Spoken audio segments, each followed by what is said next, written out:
তা আপুর সাথে আমার সাথে পরিচয় নাই। কোন আপু জায়গায় আমার চিনে না, আমি আমার সমস্যা আপনি ভিডিও করেন বললাম যে আমার একটা সুগার ড্যাডি নিউ ভাতা এটা বললাম নিউ ভাতা নিউ ভাতা ভিতরে কিছু আমার বইটা টরে রাখছি না আমারটা বাইর করছো এই আমারটা দাও আর নাই আমি সব দিয়ে দিছি আমার ভিতরে আর আমারটা কই কি আমারটা কার কাছে আমি সব ওই যে হাতে দিছি আমার ভিতরে আমার ভিতরে আর কিছু না আমি সব দিছি এই তোর ভিতরে মূলত এখানে আমার মুত আইছে আমি আমার মুত পাতে না ভিডিও কইছে মূলত আকি তোমার কি হইছে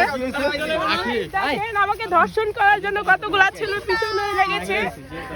এই দেখেন এই আকি এই শোনো তোমার কি হইছে দেখেন ধর্ষণ করার জন্য না আমি মূলত ভিডিও করি এই আকি সবাই আটকাইছে দেখেন এই তোমার কি হইছে তোমার কি হইছে আমার মুত আইছে তোমার কি হইছে? আচ্ছা আমার যেটা আইছে ওটা আপনাদের বলবো কেন আপনারা ধর্ষণ করার জন্য আমার পিছনে লাগছেন দেখেন গাইস আচ্ছা আপনারা কি আপনারা ওয়াশরুমে যান না ওয়াশরুমে যাই কিন্তু কি আমার মুত আইছে